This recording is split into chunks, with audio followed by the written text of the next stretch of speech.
Peace be upon you. So let's say I had a time machine and I went back in time and I talked to the people and I explained to them what life was like in 2019. And I told them that life has gotten so easy that we have to pay money to go to a facility in order to lift heavy objects only to put them back. That they have machines by which we run on that don't take us anywhere, but this is what we need to do in order to stay physically fit. They would probably not be able to comprehend what kind of a society this would be. The reason is because these people statistically most likely were farmers. And they lived tough, hard lives. Each morning at dawn they would get up and they would work the land until sunset and repeat that whole process day in, day out.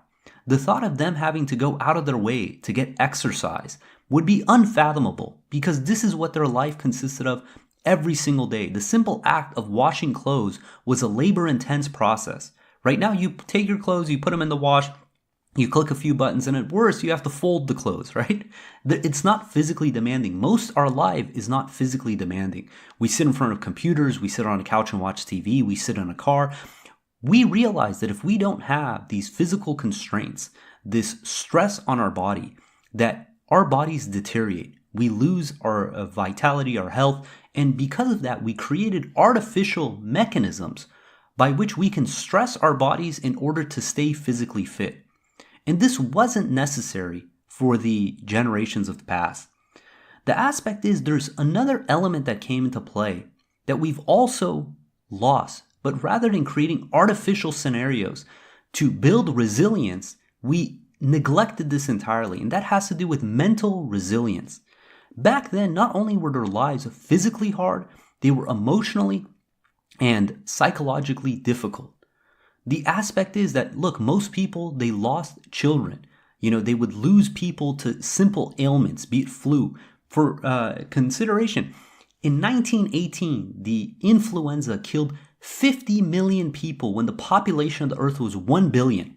That's 5% of the population was wiped out because of a flu virus. This was the kind of life they lived in. But that built mental toughness that we lack today. But for some reason, we realize that if our bodies are physically missing that element of the physical constraint that exercise and hard work provides, the element that's neglected is what it takes to be mentally resilient, to be able to persevere through hardship. The problem we have today in society isn't the fact that we have it too hard, is the fact that we have it too easy. Just like in the past, predominantly society, they suffered from starvation and famine, which was a typical part of life. If the weather wasn't good, if you had a dust bowl or something of that nature, your entire possibility of continuing living is diminished. Today, it's the opposite. We don't lack calories. We have an abundance of calories, and our problems come because we have too many calories. And this changes not only our physiology, but also our psychology. And what's the downside of lack of mental resilience? Because we see that if you have lack of physical hardships, your body deteriorates, your health deteriorates, you gain weight, you have heart disease, you get diabetes. These elements happen. But what is the downside of also losing this mental resilience? And this one is a little harder to see, but it's just as critical. The element is when you live too comfortable of a life and you lose mental resilience, all of a sudden the smallest issues, the smallest problems seem astronomical. There's a funny story about Cyrus the Great. So Cyrus the Great, around 500 BC, had the Persian Empire. And at the time, the capital was in Pasargad, which was a very desolate, desert, non-accommodating space. And there was pressure to move the capital to Susa.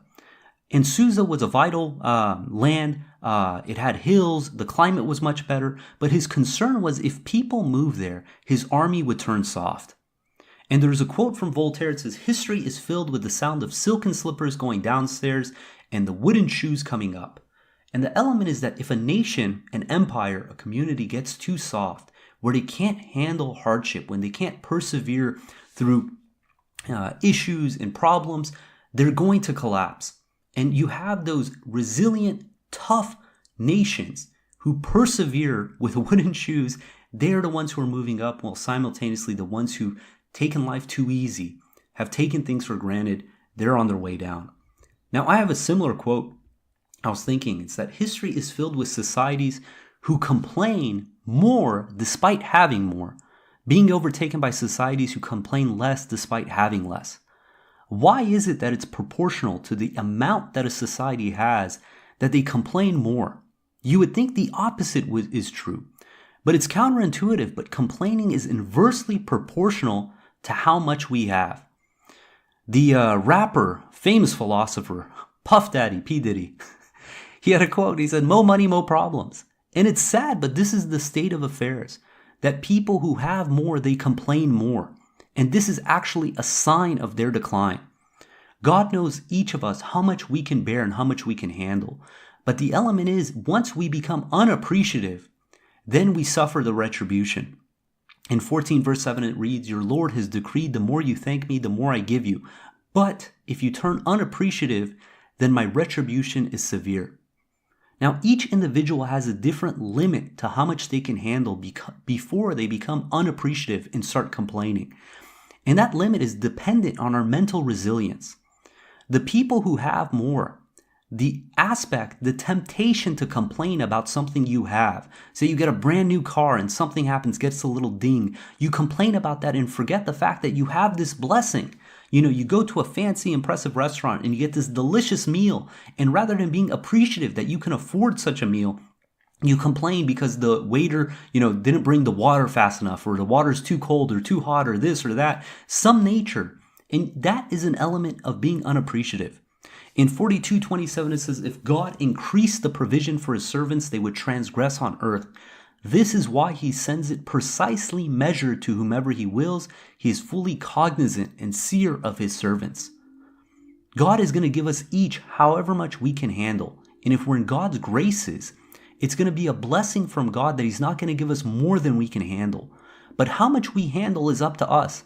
At what point is it that God gives us that extra amount that makes us unappreciative and complain about so much that we have?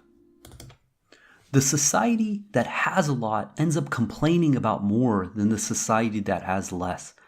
And this is absolutely catastrophic and is the sign of the downfall of a society. In 16:112 we read, "God cites the example of a community that used to be secure and prosperous, with provisions coming to it from everywhere. But then it turned unappreciative of God's blessings. Consequently, God caused them to taste the hardships of starvation and insecurity. Such is the record for what they did." Think about all these things you have in life that you didn't have to work for, that were just handed to you, just for merely existing.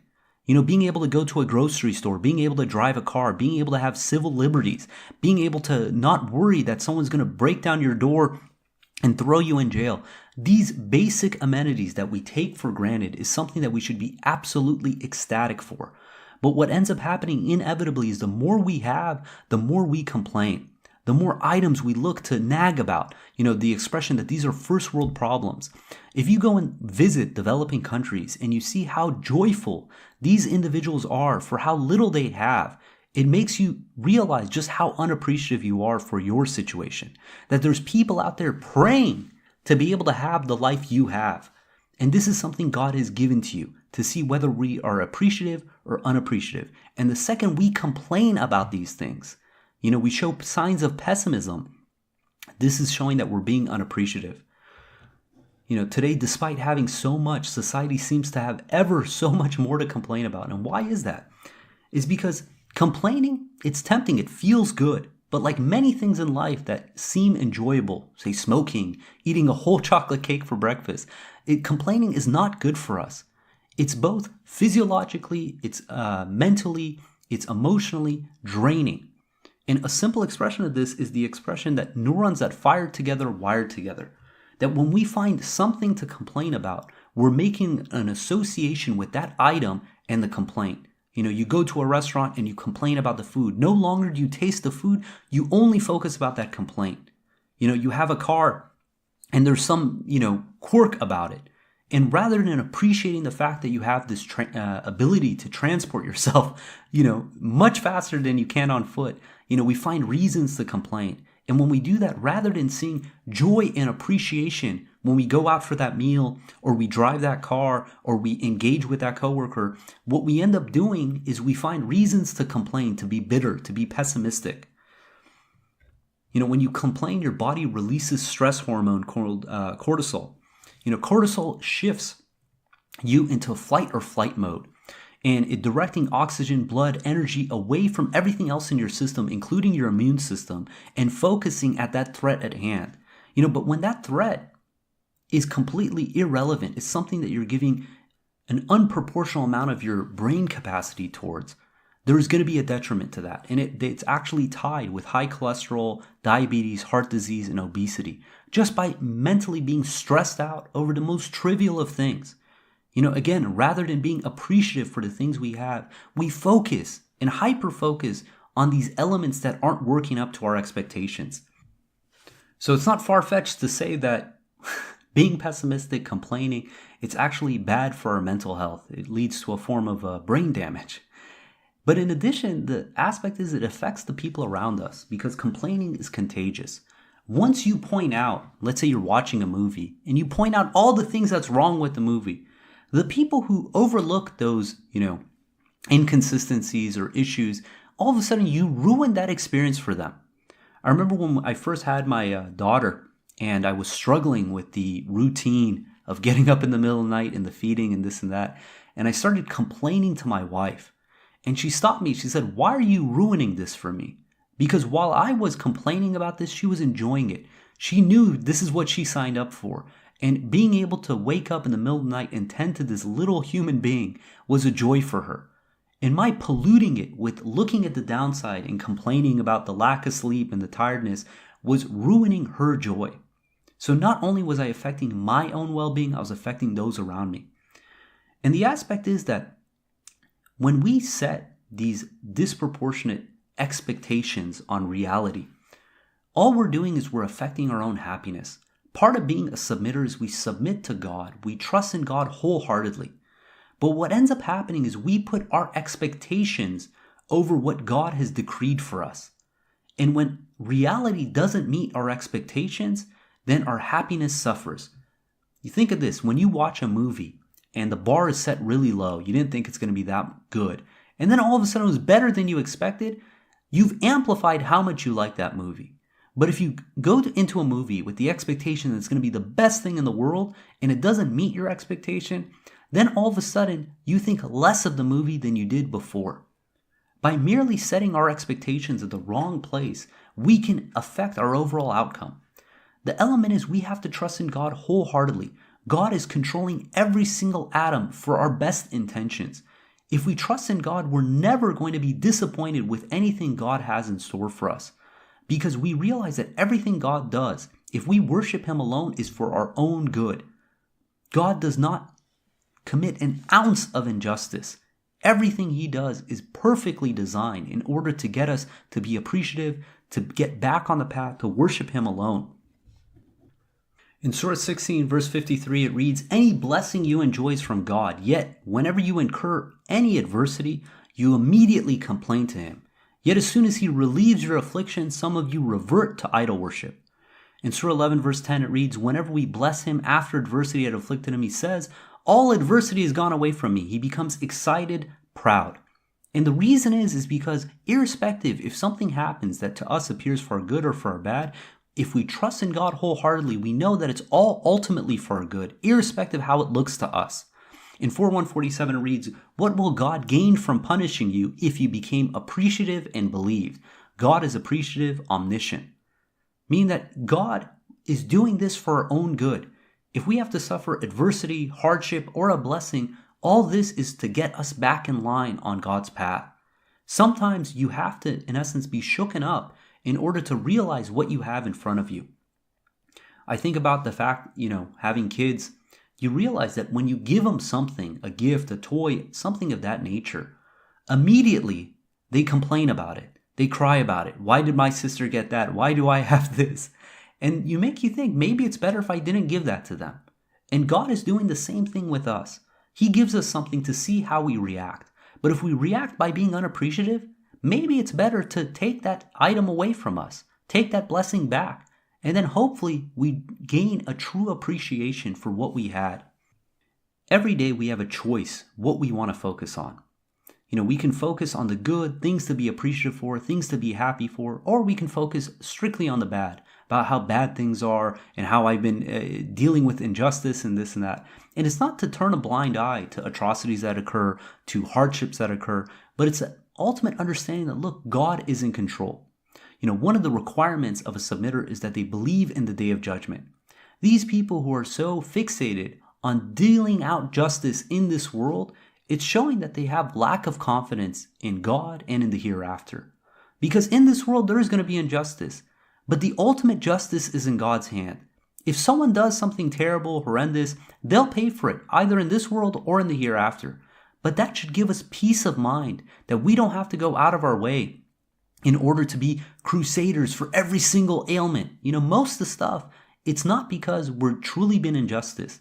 It's because we've been so focused on finding everything that's wrong that we miss the bigger picture. There's the famous Harvard experiment. They say, count how many passes the players in white make with a basketball. And as you're watching and you're counting, what happens is that there's an individual in a gorilla costume who moonwalks across the video, yet most people don't see the gorilla. Why? It's because they're fixated on counting the number of passes of that basketball. They're fixated on that task. When we fine-tune our brain to only find things to be upset and complain about, that's all we're going to see in life. We're going to completely miss the moonwalking gorilla right in our midst. And in this case, this is the reason for everything to be appreciative for. Today we have not only a society that has a surplus of calories that's leading to obesity, we also have a society that has a surplus of just such easy lives that they never have to face real hardship. You think again about that farmer 200 years ago who most likely lost a loved one due to some simple ailment of some sort, who each day had to question if they're going to have enough food to eat. That today we have a society that the slightest shakeup, the slightest hardship, someone looks at them the wrong way or says something in a way that could be misconstrued, that they lose sleep over this. That sadly they get into depression, they need medication, all this because their brain is over amplifying what is around them that in the grander scheme of things is absolutely trivial. In a podcast recently on Invisibilia, they were studying this epidemic that's been taking place, predominantly targeting teenage girls, where their pain receptors are overly amplified to the point that putting on a shirt or taking a shower or even walking was excruciatingly painful. And doctors didn't understand what was going on. They thought this was just a mental condition. They thought they were overanalyzing it. Then this, because these people could converge on the internet, they started identifying one another and they started communicating and realizing that this was a serious thing. So the question was, what was going on? And there's a doctor who is studying this condition. And what he came to realize was that these individuals' pain receptors, because their thresholds were thrown off, they could not differentiate between real pain and perceived pain, to the point that they would put on a t-shirt or, again, take a shower or put on shoes, that the excruciating pain was their brains amplifying those sensations of touch into agonizing pain. And the solution to this, the remedy, was to persevere through the hardship, was to put these girls through intense training where they just had to fight it through with the pain, that eventually their pain receptors would recalibrate. And it's the same thing for us. We complain about so much about, how things aren't working out, these total first world problems, neglecting the fact of how much more of a blessing we have than any other generation in the world. You think of this, any kind of item or food or product you want, you can instantly order and have delivered to your own house. Anyone from the richest person to the poorest person relatively has access to endless amounts of entertainment, be it on YouTube, be it on Netflix. There's homeless people with smartphones, and this is like ubiquitous. These things that we complain about, that we think that makes life so challenging, we take for granted. of just how good we have it. The fact that you can walk into a grocery store and the problem is not a lack of calories. It's the fact that there's too much selection, that there's too many calories to consume from, that we need to artificially constrain ourselves in order to build this mental resilience. An example of this is typically in your day-to-day, there's a lot of noise. You're driving, the car makes noise, the road makes noise, the people outside are making noise.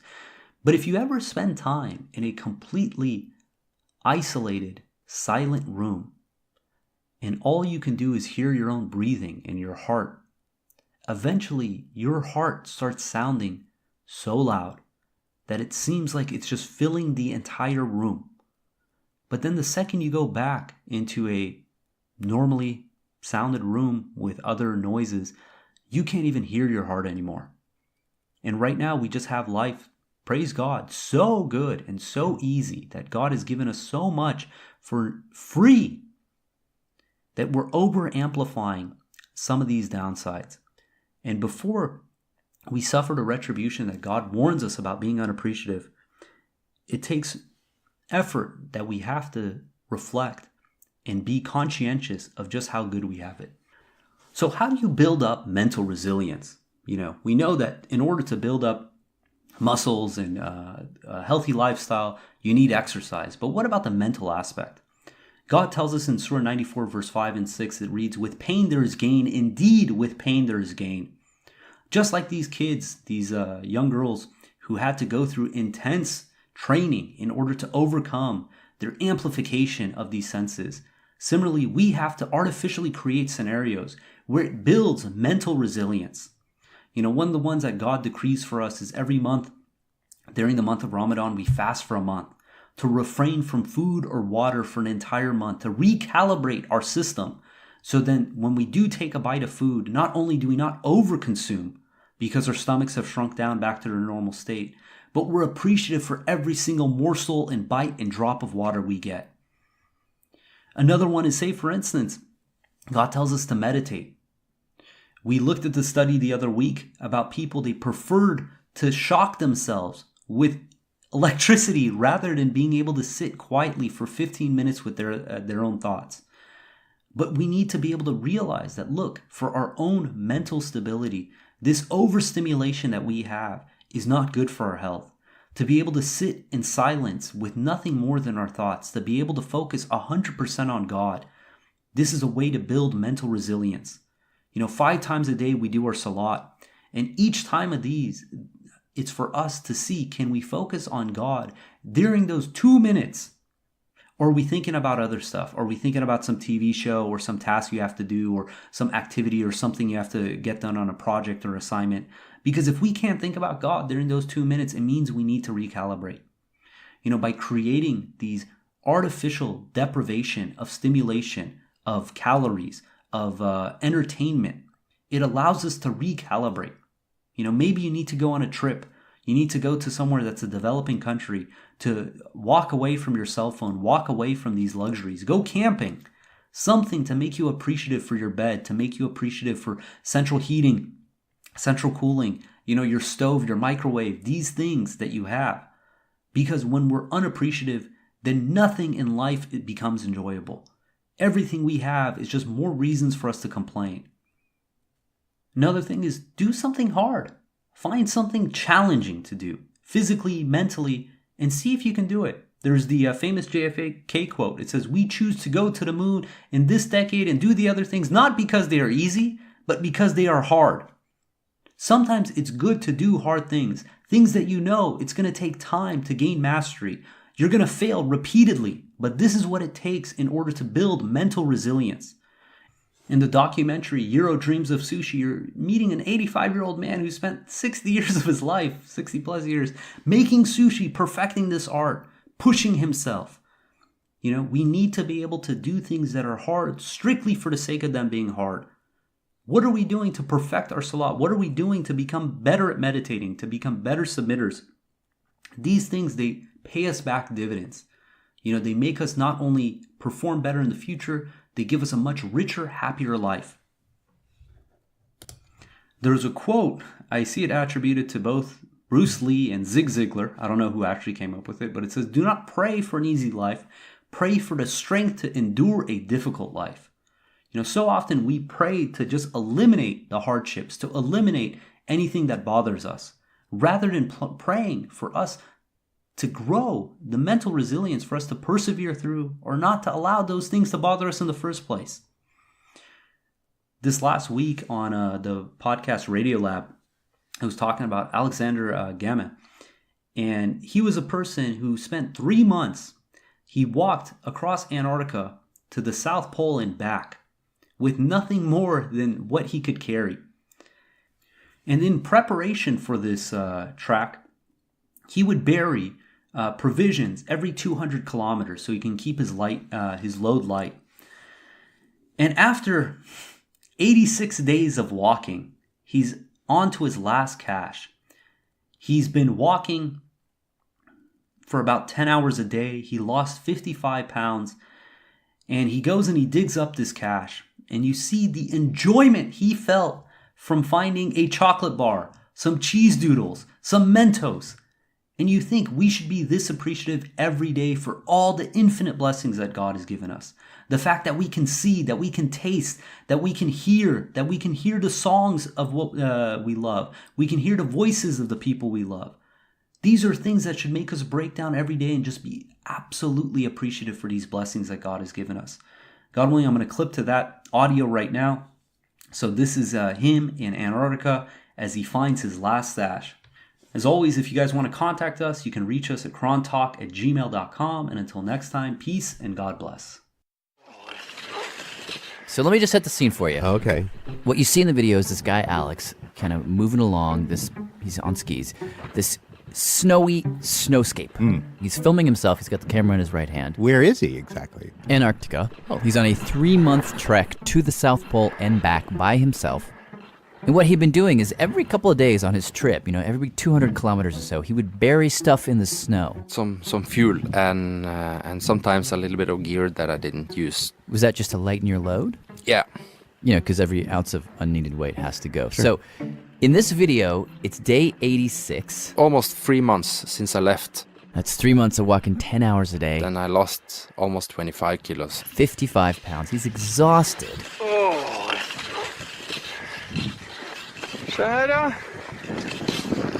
He's come upon his last cache. So on the last cache where this video is captured, what you see is Alex kneel in the snow, start to dig. I'm telling that I'm quite hungry. Whatever's in this last cache in the snow, it's been 3 months since he buried it. So I didn't really recall what was there. He hopes it's something good. So he digs up this bag of stuff, starts rifling through it. Some Vaseline, some zinc ointment. It's just a mess. Nothing. It's pretty much all trash.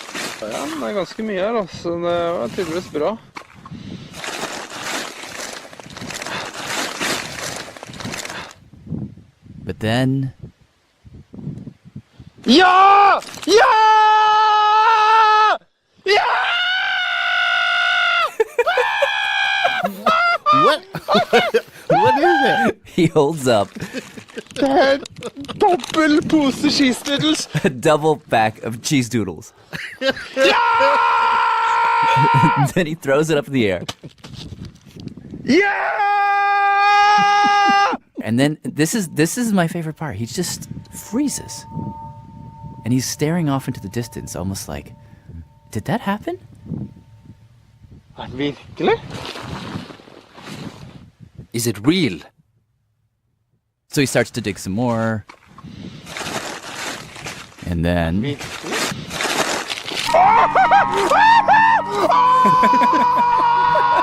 What was it this time? A huge chocolate bar. It's milk chocolate. And then it's just like... he finds some Mentos. Her Mentos. I find more and more and more.